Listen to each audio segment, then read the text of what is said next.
After finding our way to the secret sanctum of the aged man, we finally get to the world of the dead and enter the memories of an Ishyian priest. We are here to find the words that will activate the sigil stone that is supposed to protect us and the Holy Order from the Red Madness.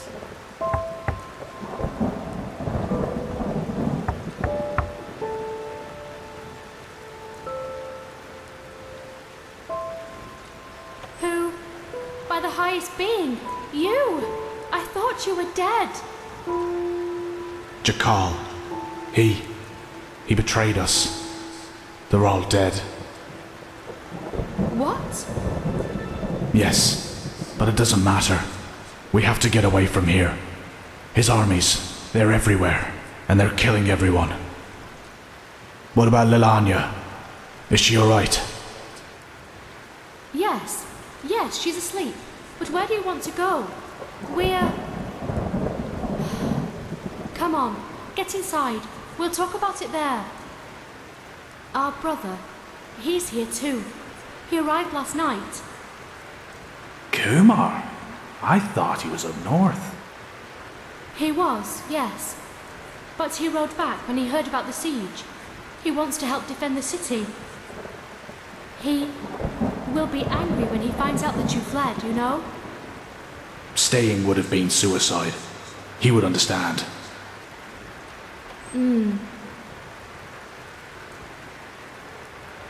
Kumar, I see it. Why are you here? The Treasure Master betrayed us, and Jakal's troops have gone crazy. They're massacring their entire city. They said I know that, but you didn't answer my question. Why are you here? Where else should I be, damn it? The High Ones won. They won, and this accursed cleansing will happen, whatever it is. But if there's only the slightest chance that we can make it through, I will use it. Unlike you, I do have someone I need to take care of. Let's hope she doesn't take after her father. Your cowardice disgusts me, brother. You never understood what it meant to be an Ishyian.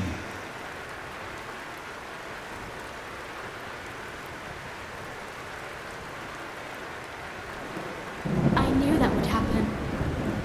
He's such a bulldog. For him, there's nothing but his goddamn honor. At least since he lost Yalek, yes. He won't let us flee. You do realize that, right? He will force you to keep your oath, to stay and fight. To the death. I will talk to him. We'll do this, sister, somehow. Yes, of course we will. There's still some stew. I will prepare a bowl for you, all right? You go and look after the little one. I think she is slowly beginning to understand what's happening here.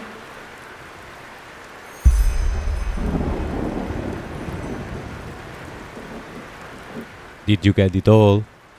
No? Me neither. We are in the memories of Parek, a member of the Ishyian, at the end of the Pyrean cycle, and we are here to find the words of the ritual which will allow to activate the sigil stone found by Lietzau in old Rashengrad. But where is here, in time and space? This looks like a farm, a homestead, like we may find in the Sun Coast or the Farmer Coast.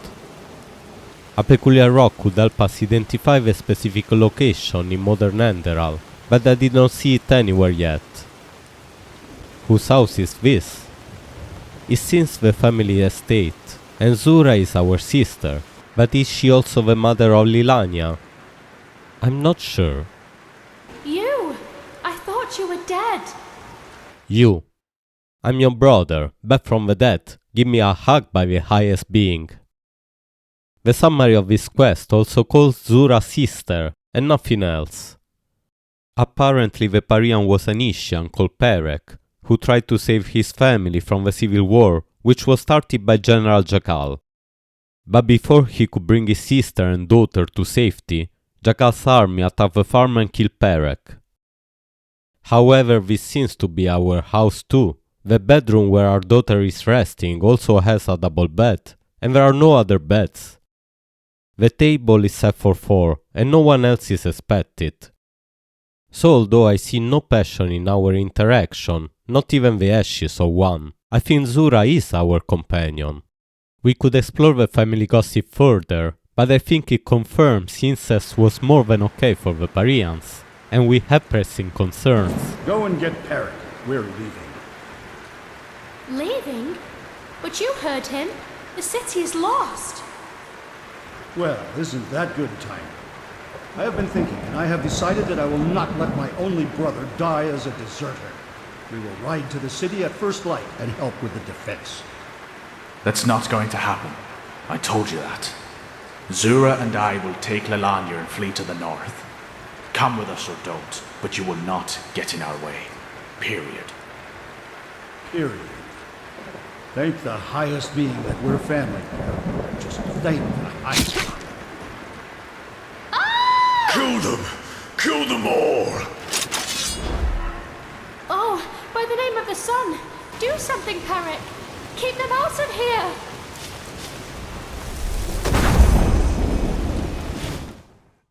Like in Enderal, there was a betrayal, and someone, the treasure master, opened the gates for Jackal, the enemy general, like the Truchessa opens them for Parek. The Truchessa betrayed us. Jackal who also killed the Sun Priest, and is now killing everyone who's not on his side.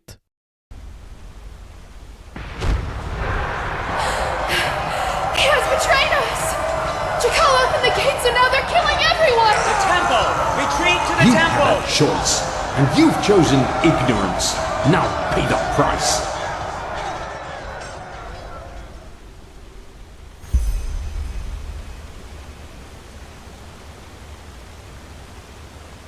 What did you see? What? In other words, all that we have done so far is almost identical to how things went for the Pyreans. We are still part of the pattern. But does that mean everything we have achieved hasn't made any difference at all? That we found the Black Stones, the ancient starlings? All that the Prophet has seen is that someone betrayed the Pyreans too, and that this jackal was deluded as this fool Korek. We knew that already. We are the first to be so close to lighting the beacon. I can feel it. But Jackal and his followers are not invaders, they are Pyreans, and Jackal was a member of the priestly caste himself. I think Adilgar, because if we make a parallel with our era, the Holy Order values tradition like the Ishyian, and the Neremis value progress like the Dilgar. Plus the city of Fleshless was a city of the Ishyian, and the Empress was the leader of the Ishyian, the equivalent of Tilor. Now, I didn't think I would find confirmation of this, but here it is. The Archmagister ordered me to find out more about the Pyrean Civil War, the one that took place shortly before the cleansing. That's your area of expertise, isn't it? Well, I did study the Chronicles, so I suppose so, yes. What do you need to know? This Jackal, the commander of Dilgar, who incited the conflict, what do you know about him? Only what's written in the old lore. He was a fast climber, and he wasn't born into the caste like most sun priests are. Wait, So you're saying he was no Dilger by blood, and yet he made it to their commander? Yes, because he was a pragmatist. Whatever was necessary to gain him influence and power, he did it. You know the kind of person. Huh. That doesn't go along well with the fact that he started this war against the Ishyian. Why? Well, you know, usually pragmatists are mainly concerned with themselves. Start a war that divides the entire Pyrean realm? That sounds more like fanaticism to me. Like something an idealist would do. Yes, probably. But maybe something happened that caused a change of heart in him. My thoughts exactly. Any idea what? No, nothing, but I'm not certain I understand why this is so important to you. The Grand Master wants us to examine the Pyrean history for hints about the cleansing, not for the motivations of some crazed commander. Well, I thought that maybe there's a connection between the two. But anyway, thanks for helping me out. I will see you at the night sermon. Yes, walk blessed. So Jackal was a Dilgar, not by birth, but he joined the cast like we joined the Holy Order, or like Kalia, Iero, and Loran Waterblade did.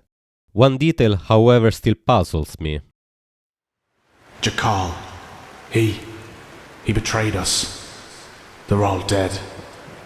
Jackal was still considered trustworthy until this moment, which doesn't make much sense. We are told that Jackal killed the Sun Priest, then a period of civil war followed, ending with the cleansing, just like in Enderal. The memory of Parek happens just before the beacon in the city of 1,000 Flood is activated, just before the cleansing starts, and after the army of Jackal broke into the city. Maybe this betrayal refers to a temporary treaty that Neri, the Empress of the Pyrean cycle, agreed on together with Jackal. But I doubt it, because Neri was most probably as blind and stubborn as Tilor is. I suspect instead that Parek is still under shock and is revealing a bit of something more, how he escaped the destruction of the capital. I think that Parek was of a party that opened the doors for Jackal, thinking that he would just spare everybody's life, just like Natara thought of Korek, and that's Jackal's betrayal. The Trichessa, she contacted Korak and asked for... Relax. She is bleeding to death, Grandmaster. We need to get her into the curarium. We will, once we're done. Continue. The Trichessa arranged a meeting with Korak. What did she want from him? A truce. She offered him the city if he would promise not to harm anyone. She had this stone, you know, the sigil stone that protects us keepers from the High Ones. Korak, he agreed. But once the gates were open, he killed everyone. Yes, the Trichessa, even though she kept her end of the bargain. Then they swarmed into the city and... Oh, by Malphas, I am so sorry. I'm so sorry. I feel there's still something else about Jackal, but there's so much we don't know. That's beyond me. What we know at this point is that the army of Jackal is huge, composed of members of the other castes, who had no family relationships with Dilgar and Ishyian, just like Jackal, and were fed up with the rule of the Sun Priests. We kill 5 of Jackal's soldiers, then 8, then 12. Ultimately a battle mage surprises us in the house, and we are frozen in a block of ice.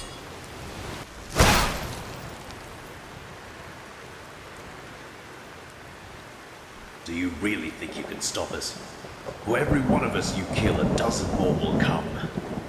No, please. I don't want any of this. No one wants any of this.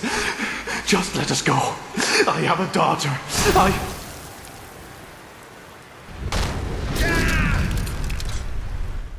So is that all we are here for? I think not. And you know it's the little details in Enderal that are actually the big ones. We see our brother Kurmar praying in front of a relief, identifying this as a representation of the highest being, the deity of the Pyreans and oracle child of the Sun Priest. One more element to understand the Pyrean ruins. But it also makes me think, maybe Kurmar doesn't know his gods are dead. Also, Parek and Kurmar are not the image of priests I had in mind.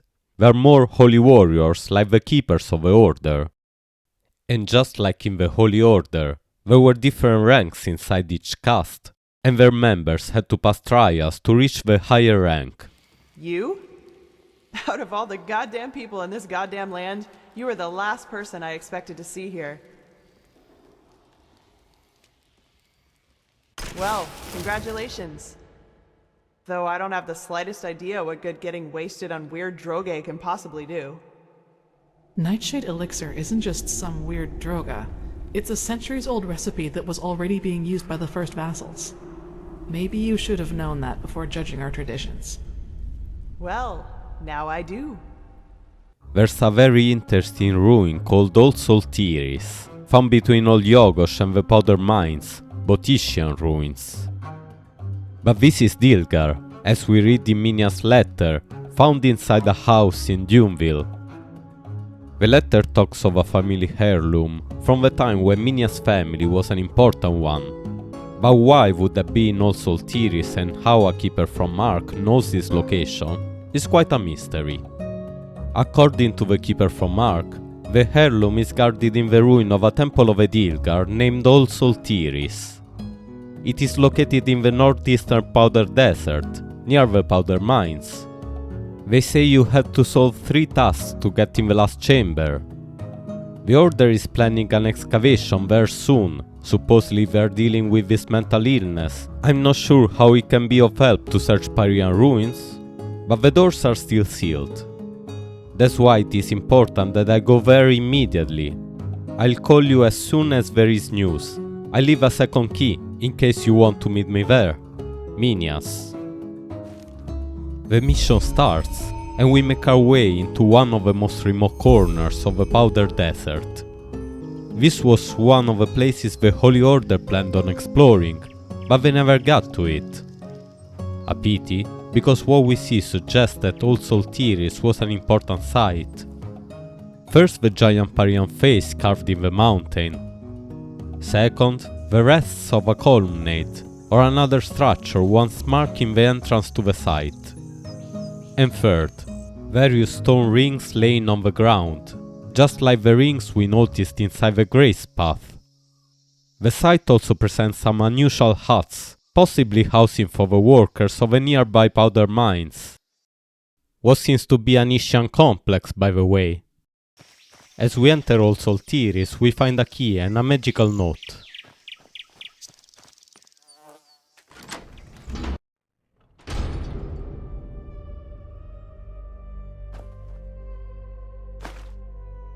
Those who want the treasure must be smart.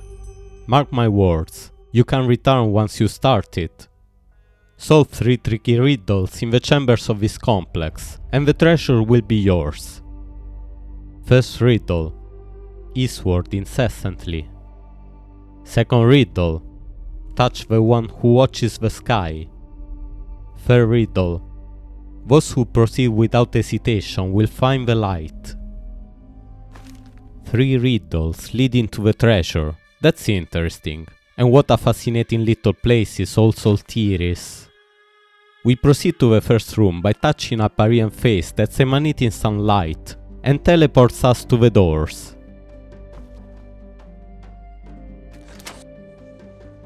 The first riddle is easy. We just need to go eastwards incessantly, the direction of the rising sun, looking at the compass on the top of the screen.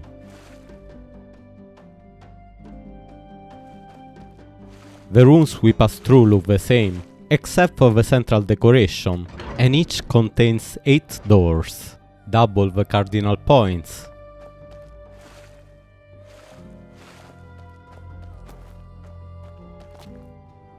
As we get through the third door, we enter the firmament.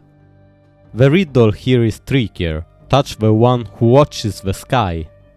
This room contains many faces, but there's only one looking up at the firmament, the crystal decorated ceiling resembling the night sky. A red Vinroot guides us to the right face.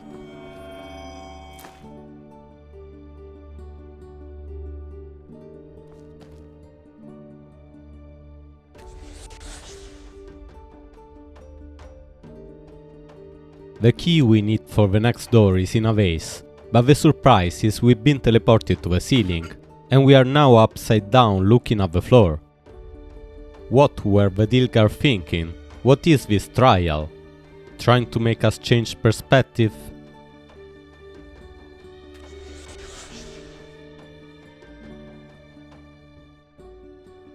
As we get our feet back on the ground, we can collect the ice claw and proceed to the last riddle. Inside the void, the simplest and most interesting of these rooms. Those who proceed without hesitation will find the light. A reference to the movie Indiana Jones and the Last Crusade, where our hero also needs to solve 3 riddles, ending with a leap of faith, leading to the light. And a parallel to our quest for the ultimate secret of the Pyreans. We follow an arrow straight into the darkness, into the void, our mind still hesitant, but our heart hoping, sensing, knowing there will be light at the end. A forgotten treasure, knowledge lost to the ages, hidden in the puzzle. After taking the inheritance of minions, another Pyrean face emanating light takes us back to the start, to one of the rings in front of the entrance. All very poetic, but getting to the point, All Soul Tiris was a trial of the Dilgar, maybe a test they had to take to get into the military ranks, probably something Jackal had to pass through as well, just like we go through a trial to be admitted into the Holy Order. Did the Ishyian have their own trial? It would seem logical they had one, and to find about it we need to talk about the path. Sure. There are only 200 people strong. When Motha's ordered them to come along, follow on my path to another land where happiness and peace forever dwell. They left and sailed across the mighty sea. They suffered hunger, fear, and misery. Their stocks were running low, yet they endured their woe, praising Motha's wisdom day by day. Go and find the crimson star, it leads you to a land afar. Keep your path, endure the plight, and one day you walk in the light. The path tells of the quest of the first vassals to find the new continent which is now known as Enderal, following a red star in the sky as promised by Malphas. The Song of the Crimson Star only tells us the first part of the journey, their odyssey by ship until their arrival, the reaching of what is nowadays the Sun Coast in Enderal, but the path is more than that. Walk blessed, my child. How may I help you? Haha, what it is? Now that's quite the question you're asking there. But fine, why not? The path is 2 things. For one, it is the name of holy writing that encompasses both the revelation of the Lightborn after the fall of the Eterna King Azataron, and the journey of the first vassals to Enderal, who founded this country under Malphas's guidance. It also tells us the virtue of the path, the ideals by which every Endralean should live, which is the only way to salvation. Secondly, it is the holy calling of each Endralean citizen.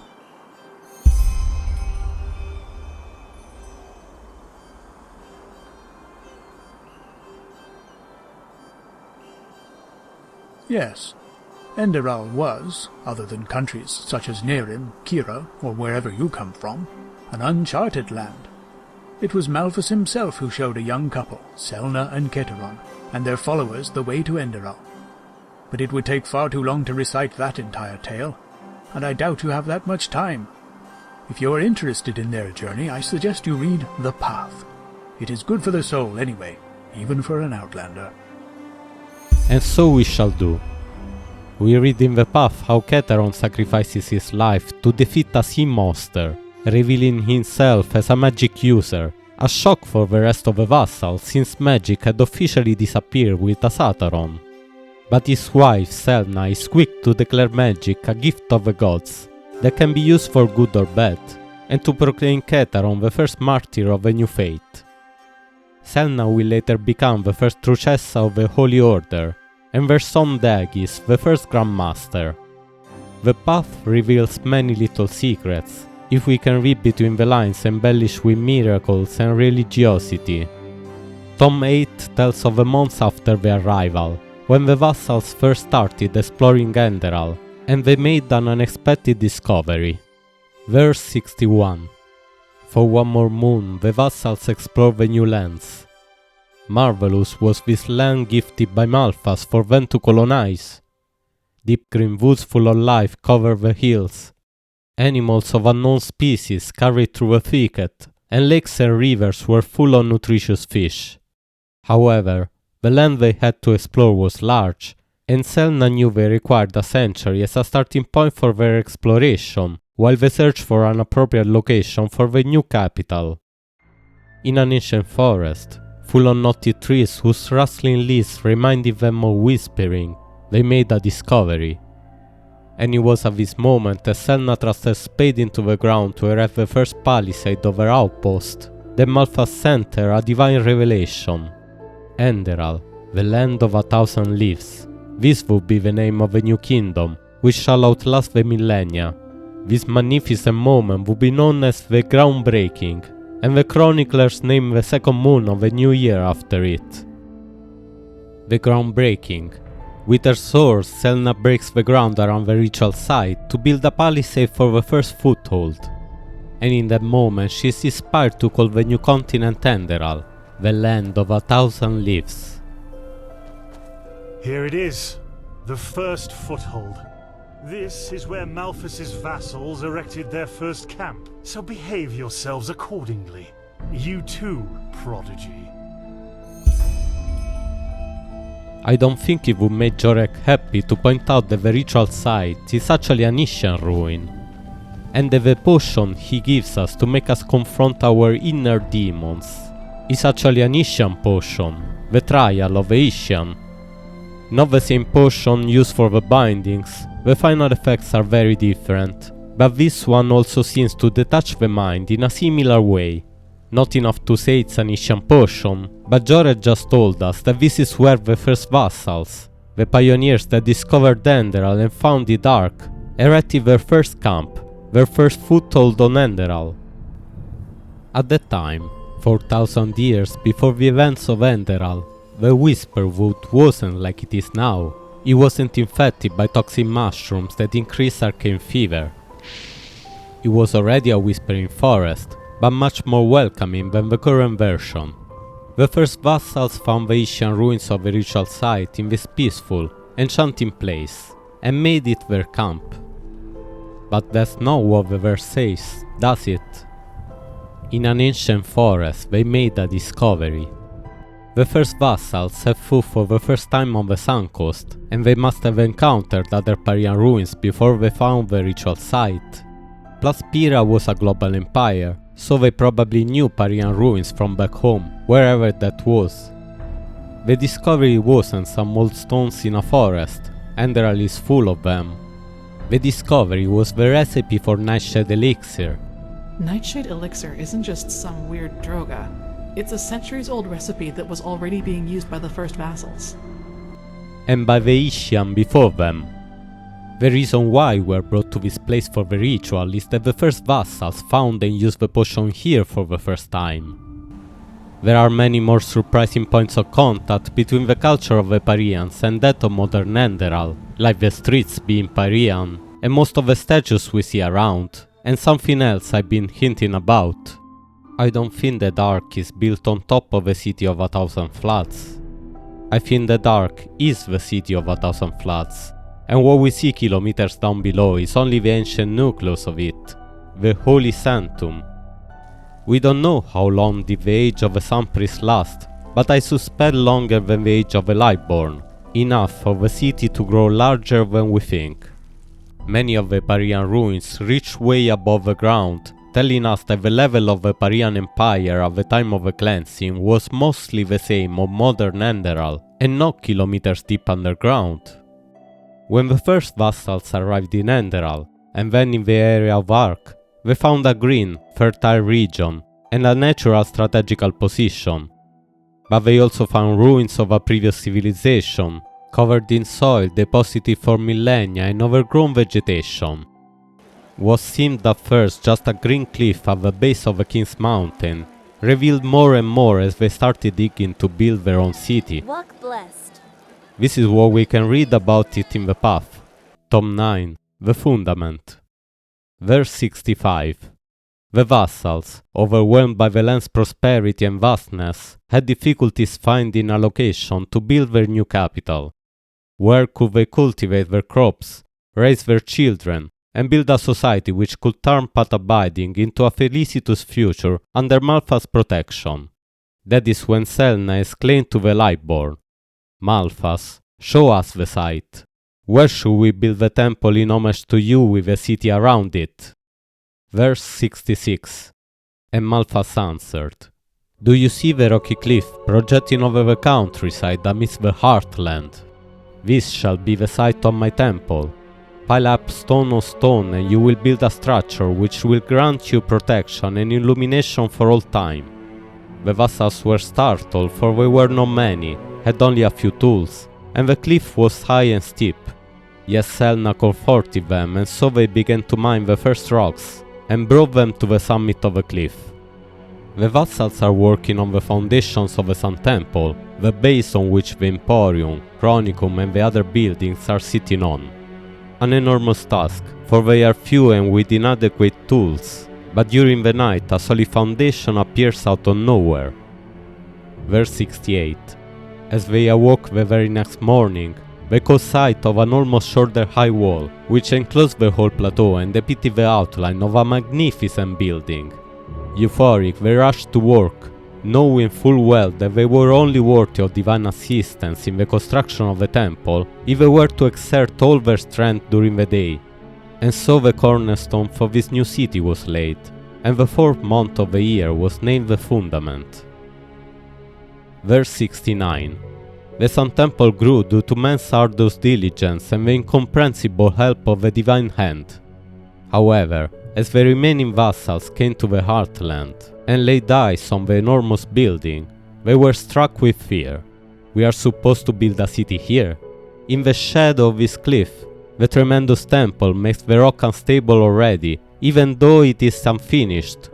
And many of those who were steadily constructing higher walls glanced at the site with the same anxiety, and pointed at the subtle fissures which had formed in the cliff's rock.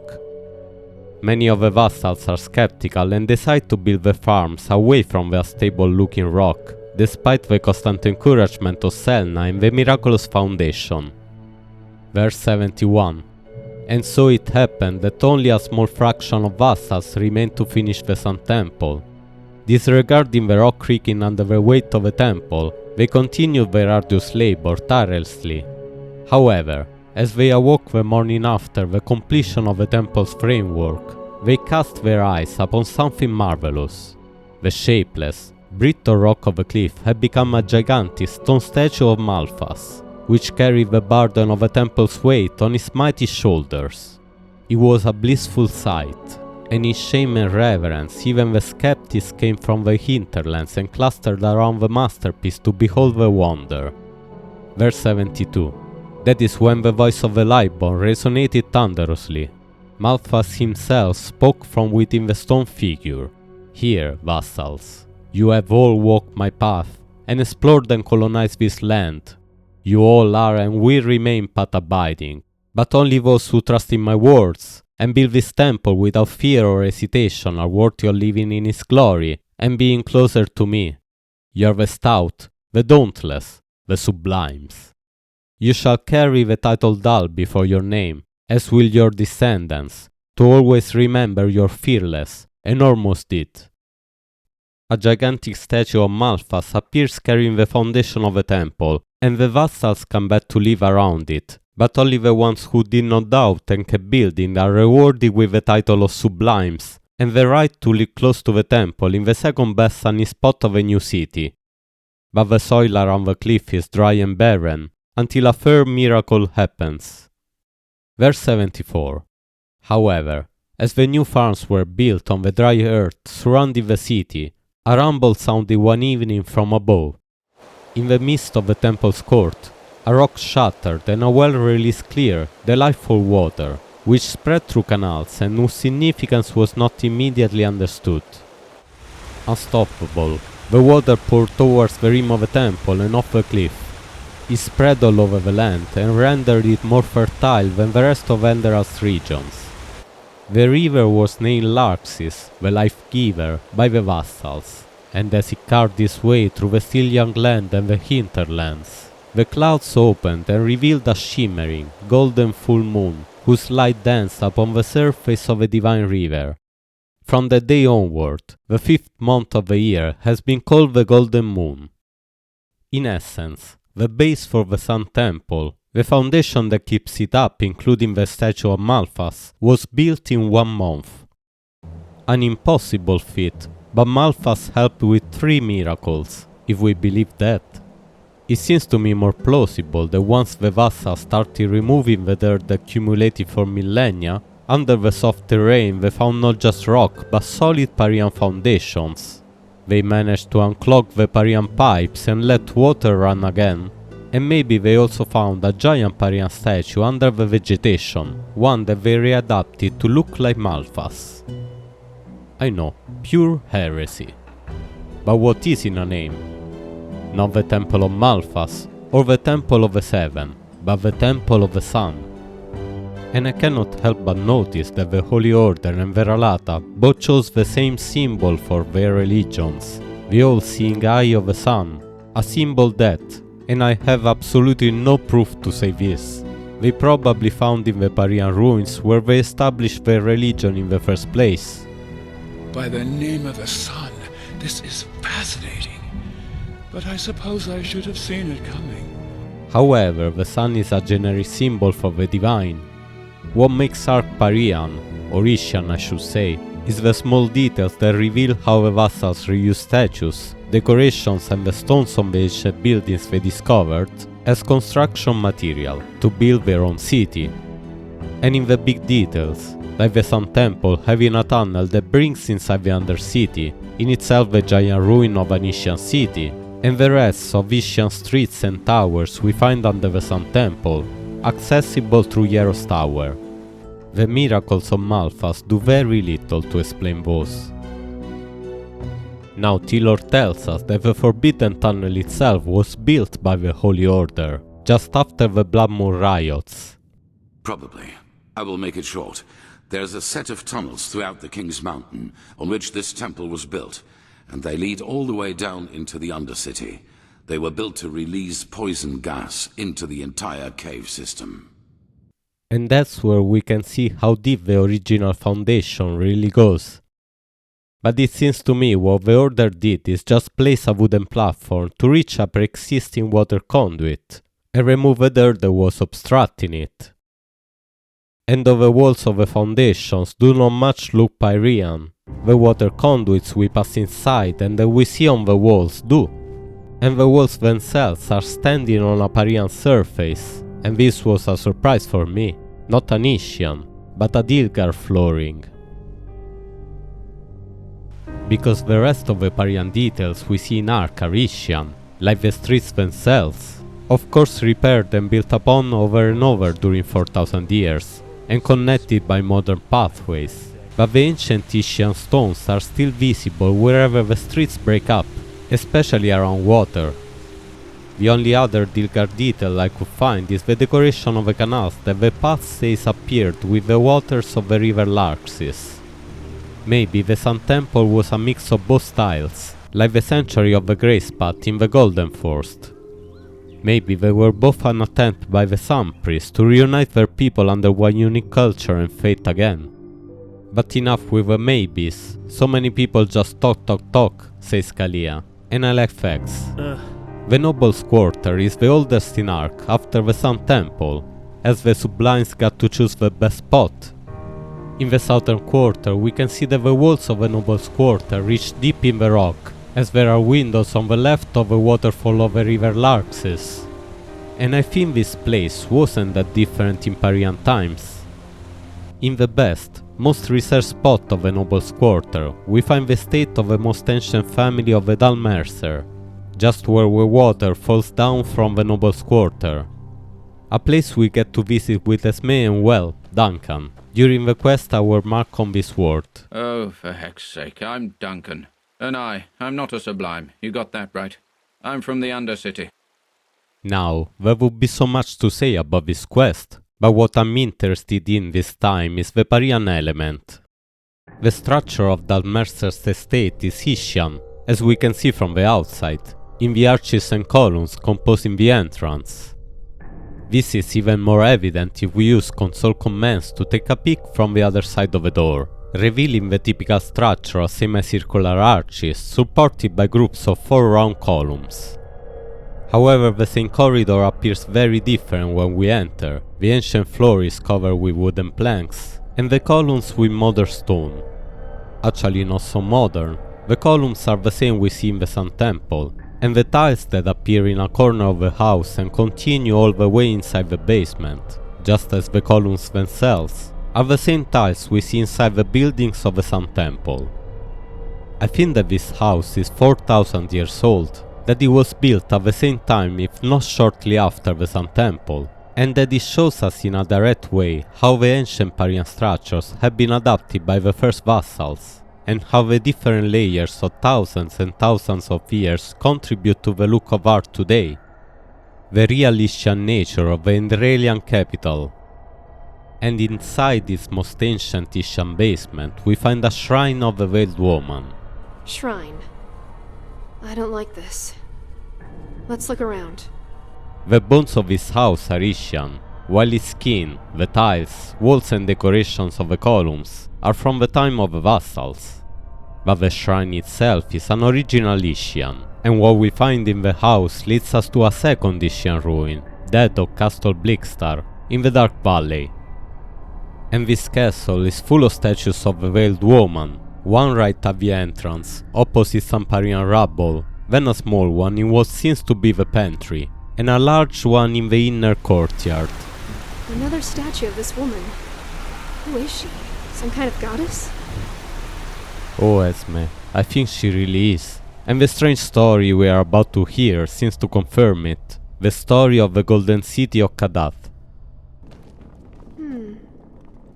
Looks like some kind of assembly room, doesn't it? This is where they must have held their masses. And built the Golden City Kadath. Verily, it became as glorious as she foretold. Towers of gold reached high into the sky. Music resonated from every alley. And only the freshest fish, the best bread, and the finest spices filled their banquets.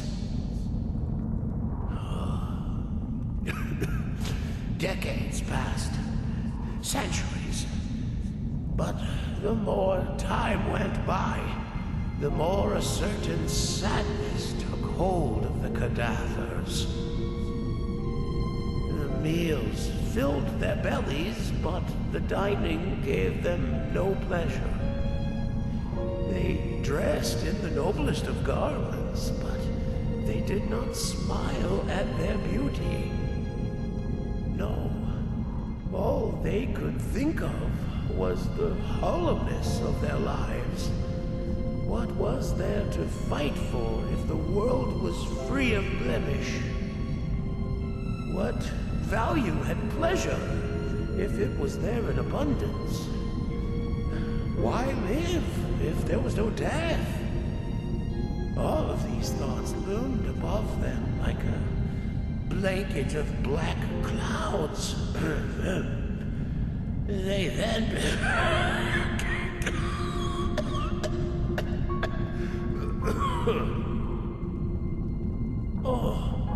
Oh, Sister Mildred, would you be so kind as to recite the next passage?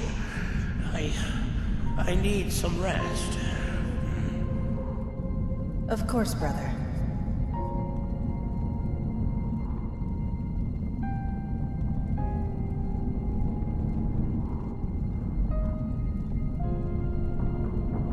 And so it was that she finally saw her mistake.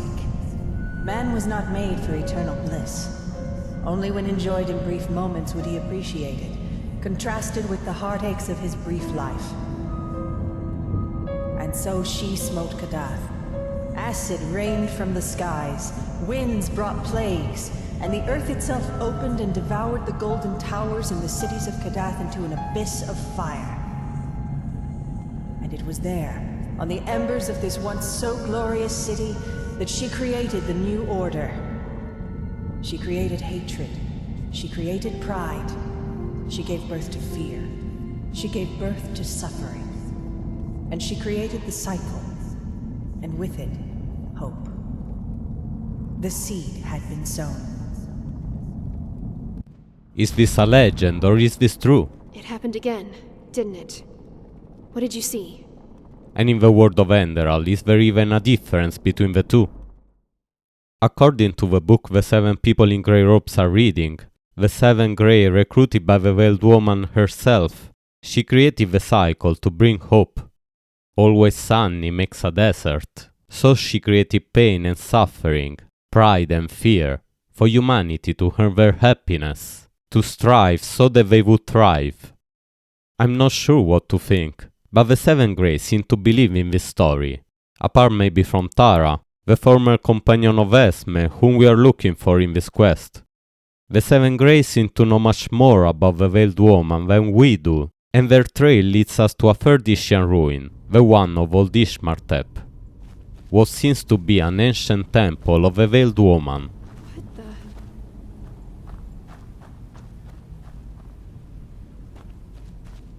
Robes. Like the ones in Dal Mercer's house. But why? Where are the cultists? And where's Tara?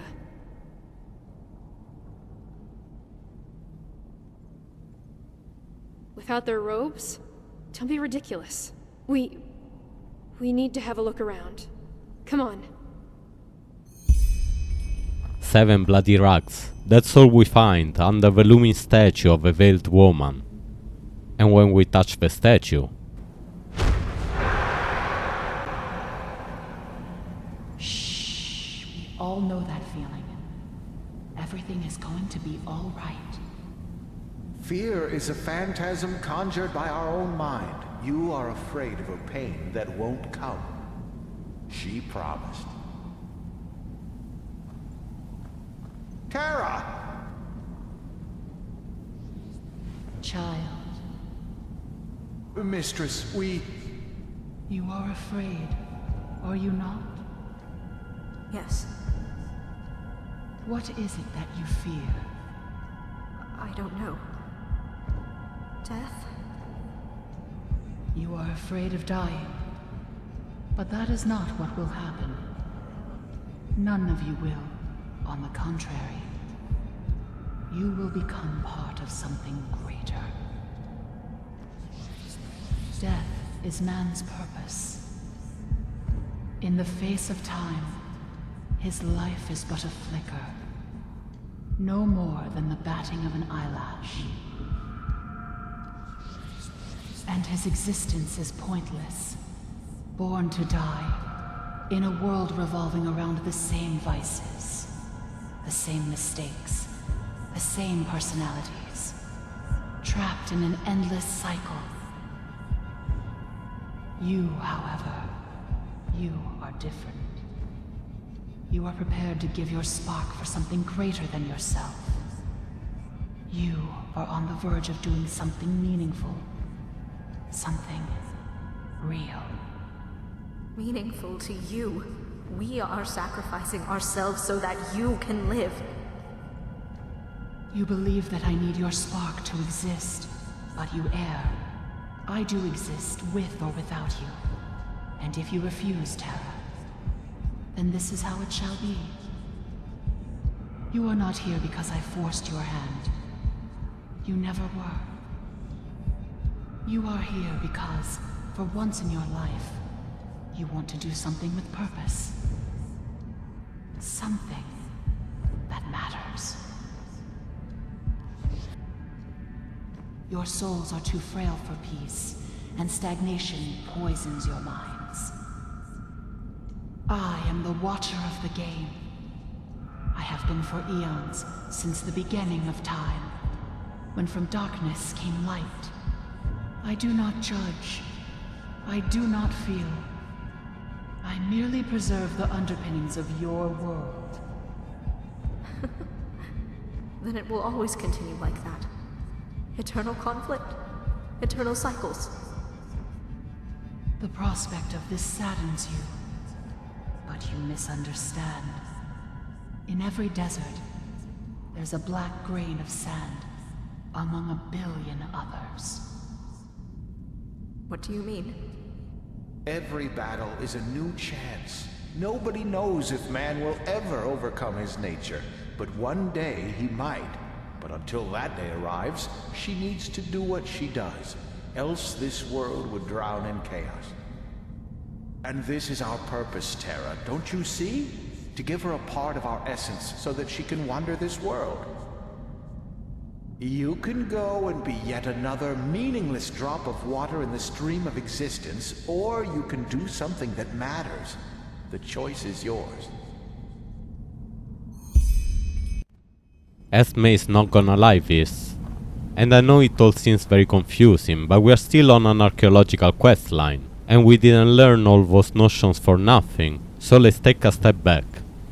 We visited 3 Ishyian ruins, 3 shrines of a veiled woman, and 3 living temples. One of the powers of the Bound Ones is possession, and the chambers of Old Ishmartep are protected by a special type of harps called Tomb Guardians. Arbs?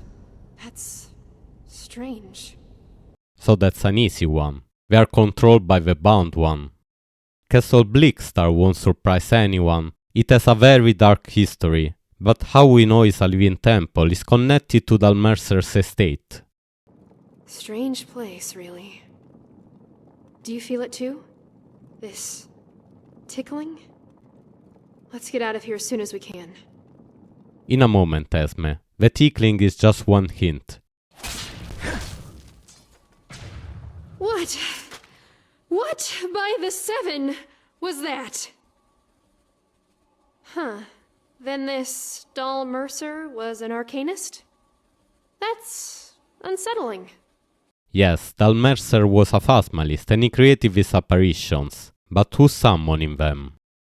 I thought Dalmercer was just a better phasmalist than we are, and could leave his apparitions behind to guard the place, but that's really not how phasmalist works. Plus Dalmercer is dead, more or less. Now listen to this.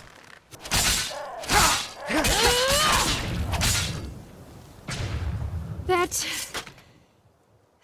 was another one of those arcane guardians, wasn't it? Then this must be some kind of defense mechanism Dalmercer installed. A defense mechanism, but no one installed by Dalmercer, just one that he knew how to control.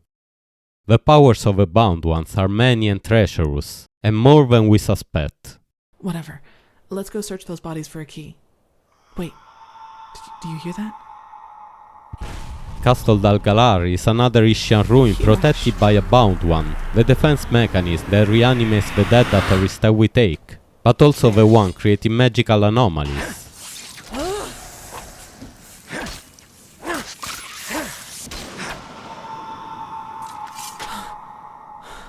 Now just what the heck was that? Probably the same thing that keeps on raising the dead in here. Yes, probably, but what is it? It's a Bound One, Kalia. This is a living temple. And so is the temple of Eralata, The bound one of his Ishyian ruin is the defense mechanism the father uses to check on his lamps, and that's why it's still active after his disappearance in the room of paintings. Rialta Shara. A bad idea, Sleeper. No one harms my lambs. Not here. The voice we hear is an illusion of a bound one. Are there any Pyrean ruins without bound ones? It's becoming a serious doubt. But back to Old Ishmartep, this is where the mystery starts to unravel, now that we have the tools to understand it. Who were the Pyreans? What was their secret? So much of this investigation was just to make the question a little more specific. The riddle in the ruins, which I'm hoping you'll see before I tell you. The question that is half the answer. But it's not gonna be easy, and it's not one, it's three. 3 riddles lead us to the light, each pointing to the next, as in the trial of Edilgar. For the first one we just need to follow the very direct clues and connect the dots with what we know. The second one can be confusing, but we'll find something to show us the direction. It will turn our head upside down, but also give us a new perspective. The third one, well, it's a leap of faith, an arrow straight into the darkness.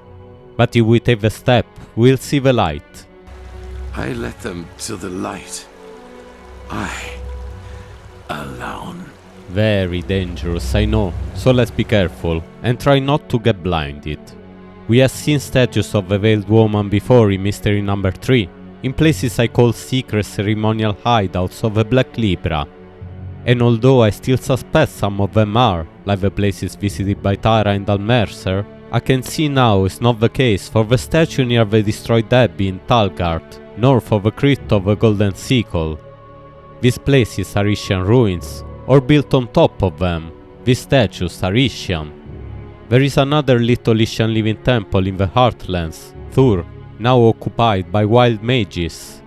In one room, the presence of a sacrificial altar tells us that the Pyreans were performing sacrifices to the bound ones, offering them life and blood. But it's in the last room that we find another case of possession by the bound ones, the leader of the wild mages, Nasina, praying to a statue of a veiled woman. Another statue, in yet another Ishyian ruin, a further confirmation that the statues are Ishyian. So if they are, the question follows: did the Ishyian venerate the veiled woman? Still only half a question, because we also see the face of the veiled woman in a relief of the abandoned temple, the same relief found in Old Dolturgrad, just before we see Kalia's demon for the first time. 2 Dilgar ruins, suggesting that the Dilgar venerated her as well. But the legacy of the Pyreans didn't say anything about that, or did it? You may be thinking about the statues of Niri, the mother, that we did not find, and maybe Lishari misinterpreted these statues. But they look nothing like the military leader that was Niri, so I guess her statues were just not implemented in the game. Instead I'm thinking of the highest being, a child, a girl, that could see into the possibilities of the present, past and future, and that only the Sun Priest could consult. The legacy tells us that the Pyreans believed that the soul, which sustains and holds together the very universe itself, could be locked inside the child's body through a ritual. Could it be that through the child, the Pyreans were actually venerating the veiled woman, the soul of the universe, the highest being? If we look at Old Ishmartep, I say yes, because this is really a temple of the highest being, as we can see from the reliefs. The child can look into the sea of eventualities because the veiled woman can, and the ritual is similar to a binding, making the highest being a kind of incarnation, an avatar of the veiled woman. When the child reaches a certain age, probably at the first signs of puberty, she would be sacrificed and a new vessel would be chosen for the soul of the veiled woman. And that's why the vessel needed to be a girl. Now I don't know if the soul of a veiled woman can really be trapped through a binding, or the ritual simply opens the mind of a child to the sea of eventualities, but the Pyreans believed in it. Through the highest being, the Pyreans were actually venerating the veiled woman. However, it took one more ruin to really convince me, one that is somehow the legal parallel to this one, Old Sherat. A place of mysteries, full of hints and clues that have everything to do with us and the cycle, like the two crystals we find in his first room already, resembling the weird crystal found at the aged man, but named differently. One just crystal, the other, found on the left of a flower lady, called Shimmering Crystal. A corridor brings down to a small workshop, and here we find some decorative rings, like the ones of Old Soltiris and the Grace Path. Two corridors depart from this workshop. Following one we find the body of an adventurer, who came here for treasure but found death, and a small room guarded by a lost one called Bandur. This is strange, to find a named enemy here, but what is even more strange is the three rings and the skeleton hanging from them. Punishment from the Sun Priests? The second corridor brings us deeper into the complex, to another corridor with an alcove, where skeletons are protecting a massive chest. On the opposite side, a staircase leads further down to a very interesting hall. 4 large statues, around a brazier of purple fire. The dark statues we encountered in the root hall of the Grace Path. On one side of this room, a tunnel spider queen and her nest. Strangely, she left alone the body of a second adventurer found between the statues, holding a letter that tells us he came into Old Sherat with a party of 3. On a corner of this hall, 3 empty pedestals might suggest that 3 objects were kept here, but offering the black stones or the 3 gems we find, crystal, shimmering crystal and weird crystal, does not seem to produce any effect. This floor ends in a small room with a shaft, and we need to drop down to reach a lower floor, the assembly chambers.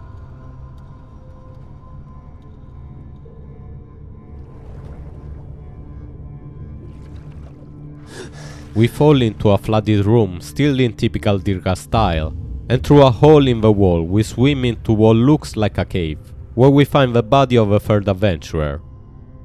We end up in a partially submerged room with skeletons and 4 braziers, giving access to a small hall containing a stone bed, an arcane enchanter, a telescope, very strange at this depth, and a coffin that reminds of a woman in the water. The patch notes for Enderal say that this was the water tomb of Yarea, part of content that has been removed, together with a wooden rose that served to activate some animation inside Old Sherat. And finally the last hall, the heart of his temple. The final boss is here, Zur Sherat, protecting this sanctuary, where many Dilgar try to find comfort and refuge in the last moments before the cleansing, praying to the deity who seemed to have abandoned them, the Veiled Woman. Shuri has spent so much effort in this place just to try and catch our attention, so that we would understand. The crystals, the rings, the water coffin, and this hall with the statues of warriors lining up to the Veiled Woman, the benches for the people to gather here in veneration. Much more than an ancient game of basketball, this statue is telling us something about the way the Pyreans consider the Veiled Woman. 3 rings, and rays like the sun shining from her hands. This is the image of a creator, a god, the creator of the sun, the creator of Vin, but not just that. Rings inside rings, circles inside circles, cycles inside cycles. The Pyreans saw the Veiled Woman as the creator of the universe and the cycle. Now I know this interpretation sounds quite daring, even after everything we have seen, but then I found confirmation, and this is gonna sound unbelievable. I found the legendary stone tablets of the Ishyian. Where? In an ancient Ishyian ruin, of course. You certainly are full of shit. Yes, Lishari, I've heard you the first time, but these are your own words. Allegedly, these writings contain ancient, thus far unrevealed secrets about the way the world could have looked before the first age. Before the first age, but not our first age, not the age of Asateron. Before the first age. Before the cycle even started. Quite dark, isn't it? Hang on a moment. Much better. Lead the way. Here we go.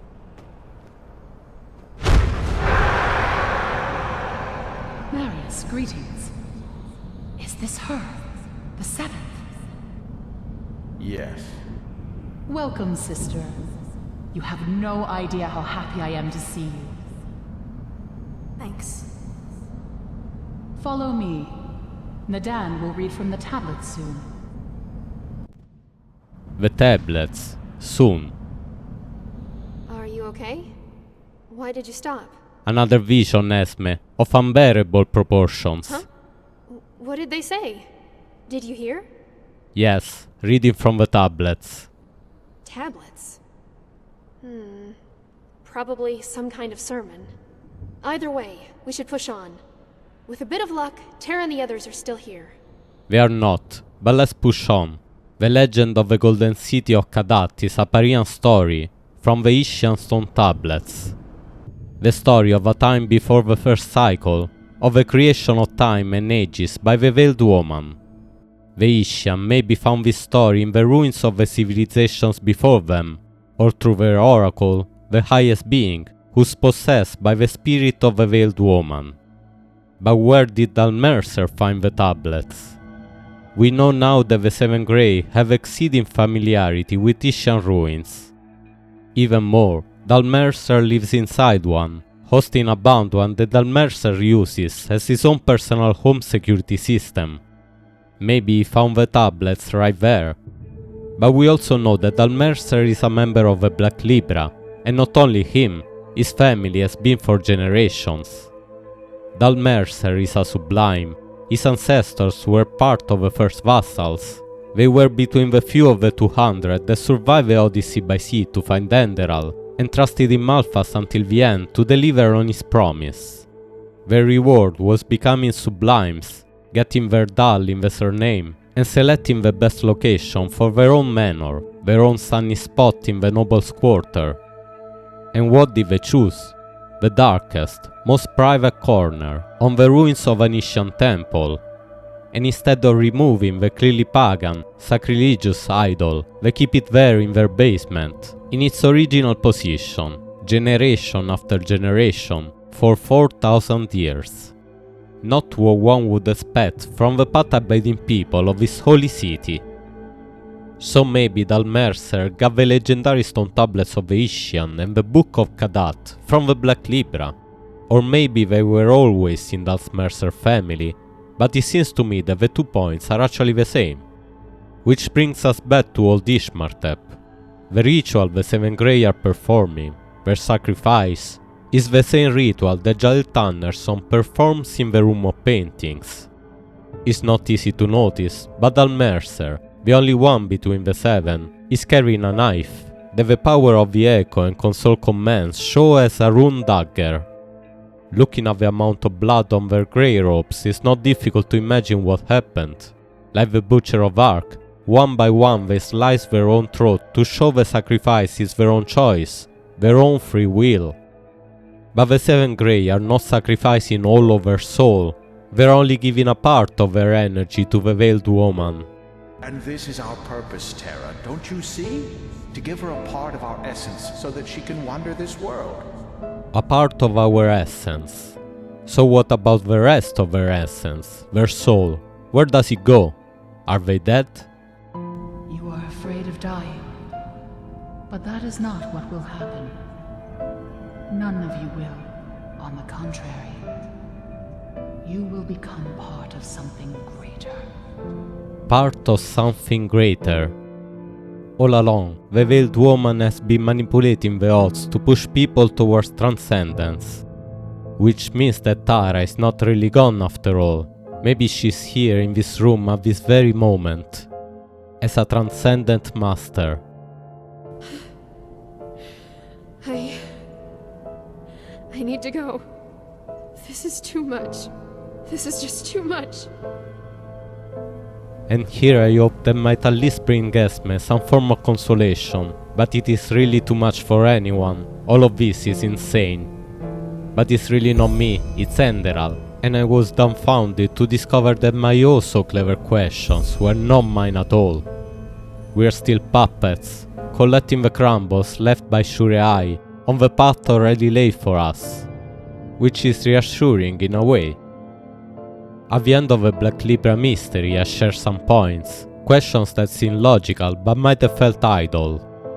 The bastion of the Black Libra is a living temple and contains a room of paintings, which the Black Libra uses for transcendence. The Pyreans having so many bound objects and places, more than we could have imagined, and venerating the Veiled Woman, and being experts in the sinister parts, suggests they may have discovered transcendence, and that's our second riddle. Did the Pyreans have a room of paintings? Old Ishmartep is a living temple, and the Seven Grey are performing a ritual of transcendence, but is it a room of paintings? Clearly not. There are no paintings. Instead, the transformation is enabled by the powers of the Veiled Woman. Plus, Giles Tannerson describes the room in a very specific way. I was in a large, round room with high walls and a dome-shaped ceiling which struck me as the interior of a chapel. It was empty except for numerous candlesticks with crimson flames and a symmetrical column of tall, evenly spaced pillars leading to the other side. A circular room, a symbol of the feminine, with a row of pillars, a symbol of the masculine. The shape itself of the room of paintings represents rebirth, and if the Pyreans built one, it should be similar. So on to the next candidate, the Isle of Kor. A small round island south of the Powder Desert that we can reach by swimming or with a myriad flight after triggering the related quest. There are 9 cabins on the island, 2 of which we cannot visit, and the parish hall, built around a central water well. And it is the only place where we encounter bone shredders, ferocious beasts related to the bone reapers found in the Powder Desert, with the skin of an orange shade and the head of a triceratops. They must have colonized the island after the disappearance of the Children of Kor, a religious group that denied the divinity of the Lightboard and venerated instead Kor, whom they considered a true god. This was not well seen on the mainland, so they decided to move here after one of them, Sister Driella, had a vision of the island, as we can read in the first of the 7 letters found in the corresponding cabins. The second letter we find is from Sister Driella, and we read here that she saw the island in a dream, but she also felt anxiety that was dismissed when she recounted the dream. And now that they are on the island, she hears a whisper in the wind of the palm tree leaves, feels a peculiar burning on the skin, reminding of a tickling Esme feels in Dalmercer's estate, and sees grotesque faces in the discoloration of the wooden walls. The other 5 letters we find describe how all women of the group start having the same feelings, while the men become increasingly violent. I think we all tried to see the faces in the discolored walls, found in cabin 2, 5 and 6, walls that look even darker when we try to shine a light on them, a very strange effect. Faces I am not sure I see, but I'm guessing they're there, as we all know this place is the domain of a bound one. An especially ravenous one, that demands the sacrifice of the entire little community. We can clearly see that this is not a room of paintings, it's not round, there are no paintings, and Kor's children definitely did not transcend, but coming back here made me notice so many important details. In a room of the parish hall, the mysterious dark statue that we have seen inside Old Sherat and the Grey Spot, and beneath it a weird gem, same as we find in the workshop of the aged man. And as we swim in the flooded tunnels of the underground cave found in the cellar, the ruins of an ancient civilization, the remains of a forgotten city, a place we've already seen once, at the beginning of our first vision.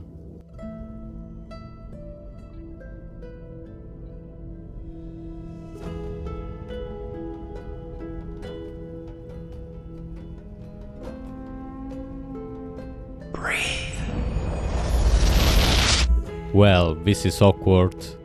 I thought until now that these images were not part of our vision, that they are the last images we see while drowning, since we only hear the Veiled Woman after.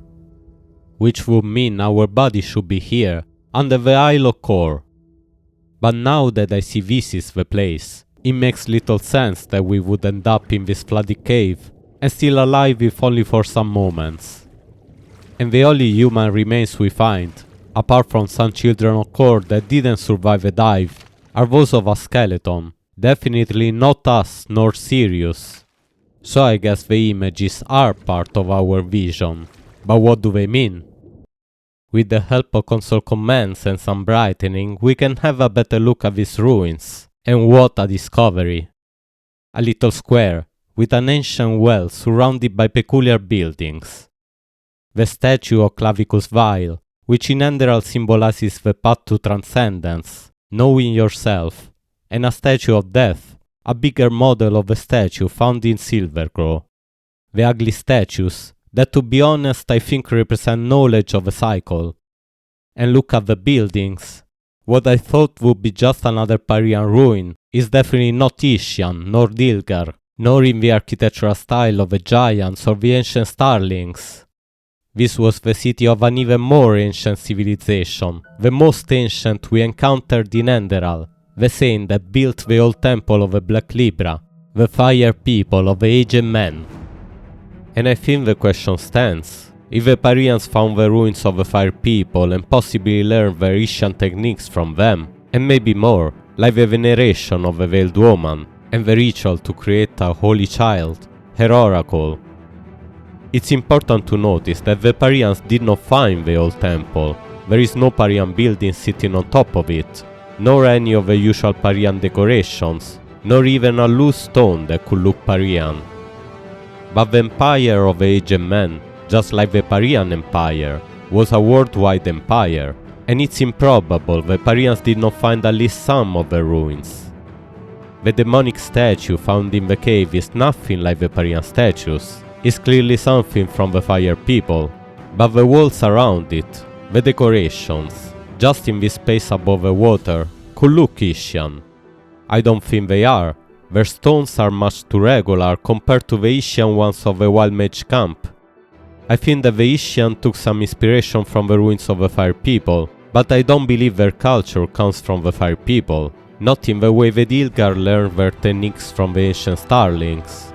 The Pyreans found and studied the ruins of the fire people. We see their statues in Ishyian ruins, but the Ishyian techniques and philosophy, which represent the Pyrean traditions, were there from the beginning.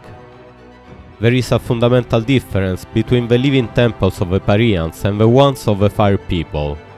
The first ones are based on stone and crystals. The Pyreans found a way to transfer a conscience to completely inert material, into inorganic vessels. Instead, the fire people mix stone and flesh to create their living temples, a difference that is even more apparent if we consider one more power of the bound ones, the ability to create physical minions. Look out!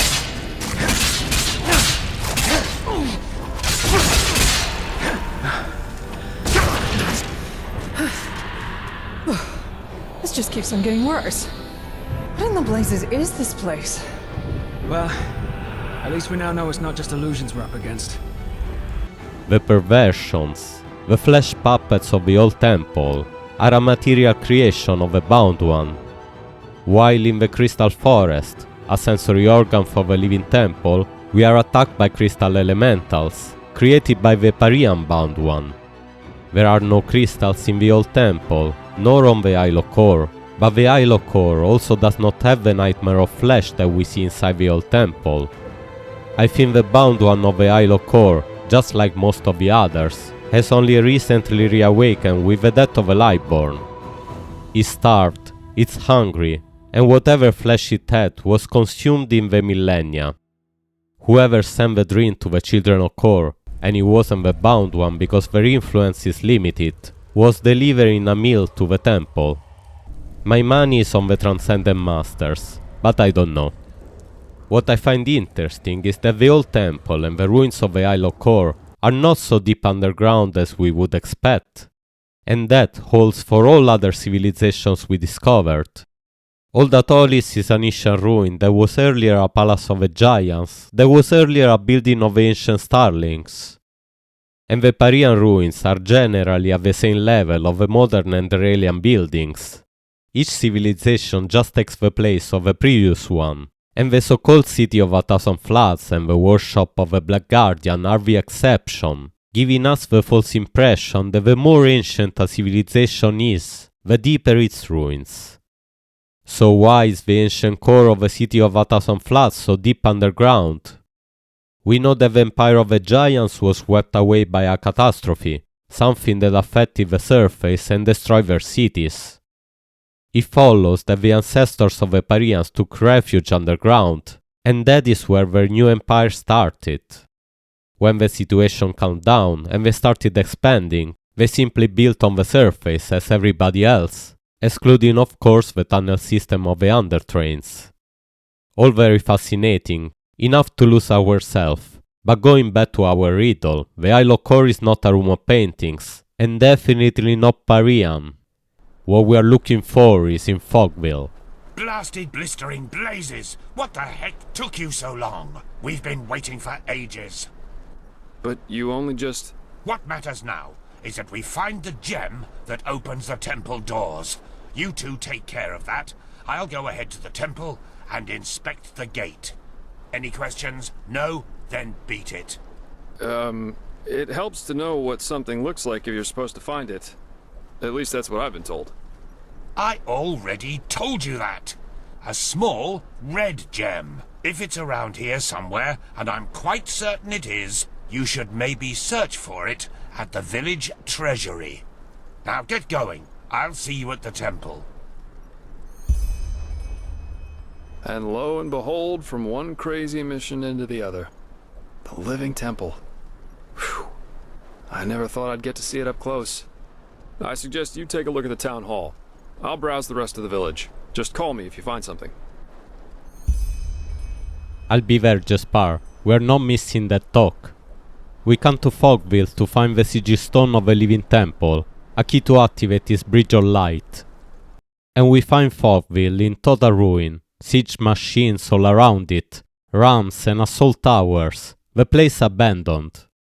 Whatever happened, we know is very recent, because we discovered in the Grace Path that Mihail, the apothecarius looking for a cure to the Red Madness, found the mysterious recipe in a bundle of old pages he bought at a merchant's near Fogville, then stayed in Fogville for 3 days, slept at a tavern there and found a scholar to translate the pages from Pyrean, then proceeded to the Grace Path. Fogville was still a bustling city after the death of the Lightborn and the appearance of the Red Madness. His destruction probably happened this last year, and Jespar knows the details. About Fogville? Yeah, quite a lot actually. The story's always fascinated me. You haven't heard of it, I take it. What do you want to know? Yeah, and that's about what happened. How can I say this without going beyond the scope? The short version, the villagers lost their minds. It all started when they officially renounced Malphas and the righteous path. Then, more and more travelers started disappearing, and surprisingly, a lot of their corpses were found close to the village, dumped in the forest like slaughtered cattle. That was when the Order couldn't ignore this issue any longer and sent a division of guards to end the madness, whatever that's supposed to look like. But when these guards arrived, they were greeted by frenzied villagers, who were armed to the teeth and jumped on the guards like rabid dogs. Most of them were killed, but one made it back to the temple. Well, and that's almost the end of the story. When the guards returned, they were almost the size of an army, but still the villagers charged right at them. You can imagine the result. Yes, it was. It turned out they sacrificed them. Later, when the Order searched Fogville for what could have caused all this, they found a hidden hexagonal room in the temple, which looked like the Fogvillers built it themselves. It was strange. There were exactly 6 paintings, one on each wall, and they all depicted unholy scenes, whatever that may mean. Anyway, it seemed that the travelers were sacrificed there. Heck knows why. As I said, they were mad, and this is also how they fought, regardless of the consequences. Plus, this place isn't exactly easily charged. Just look at all the walls. It's almost a fortress. Well, the most common one is the proximity to the Whisperwood. We all know what these spores do to the human mind. So maybe unfavorable winds over several moons? Who knows? At least that's the official explanation. Some conspiracy theorists see a connection to the Butcher of Ark. Exactly. Strange guy, to say the least. You know, shortly before he killed himself, he left an autobiography.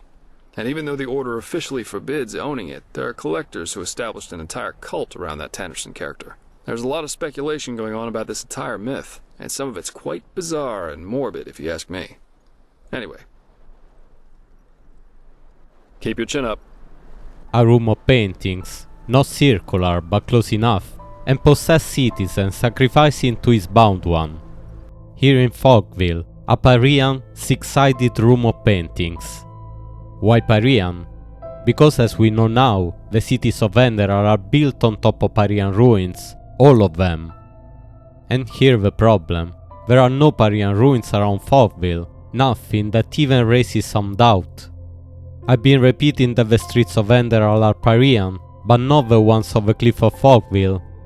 The remaining city walls have no ancient elements, no decorations or statues that could look Ishyian or Dilgar. And the sewers under the city have the most Enderalian look we have seen during the whole exploration. The Fogville mine is full of crystals, and that is the closest we get to a hint. But Jespar said that the room was found inside the temple, and none of the ruins in Fogville seems to be one. The Temple of Fogville is actually found outside the city, at the border of the Whisperwood. Still no Pyrean ruins anywhere around it. But the thing to notice is that the temple is indicated by a unique icon, only used for this location, a place we cannot even enter. And what is in a name? The old temple, the same name as the Bastion of the Black Libra. Just like in Europe, the oldest churches are built on even older pagan centuries, the temples of Malphas are built on older Pyrean temples. If we take a look at Riverville, we can see that the only building entirely made of stone is the temple, dug inside the mountain. In fact, an underground room that seems part of the structure is used as the town prison, being the most solid construction. And on the other side of the temple, a pool of water springs from the rock, where the people of Riverville come to collect herbs. The walls of the temple are decorated with falcon heads, angel wings, and if we look inside, 3 scallions in the walls, what I suspect is yet another symbol of the Sun Priest. The ceiling of the temple is decorated with golden dots that should twinkle from the fire or torches, a starry sky reminding of the odyssey of the first vassals and their mission from Malphas, but also of the firmament of Old Soltiris, plus the horrific content that was planned for the 2 doors behind the statue of Malphas, besides the bedroom of Priest Vildas, a location we can still visit with the mod Riverville Catacombs by IxionXVII, linked in description. And a final detail I just noticed. On the door of the temple, a symbol that looks like a consumed version of the Eye of the Sun we see on the banners of the Holy Order, but is actually not the same. Maybe the ancient symbol of the Pyrean civilization. All speculation. Could be. The fact is there are no Pyrean ruins on the cliff of Fogville, and what do we do when we don't find an answer? We dig deeper. What is under the cliff of Fogville? Old Temple is the name of the Bastion of the Black Libra, but also the name of the very first place we visit in Enderal, the cave with waterfalls where we wake up at the start of the game. What looks like an open dungeon, but our only way out is through the abandoned temple. If the map is correct, we should see it on the side of a cliff, from the sun coast, but it's not there. However, it would still be far from the old temple of Fogville. On the northern side, we find instead the Throatstone Canyon, a narrow valley with factories fallen in disuse, leading from the Fogville harbor to the Dark Valley. And here there are some stones that look Ishyian, at the southern entrance of the woodworks. Not much, but it was the lead I needed. Inside the mill pit, ancient walls reveal the Ishyian origin of the mines and caves of the Throatstone Canyon. Still not under the old temple.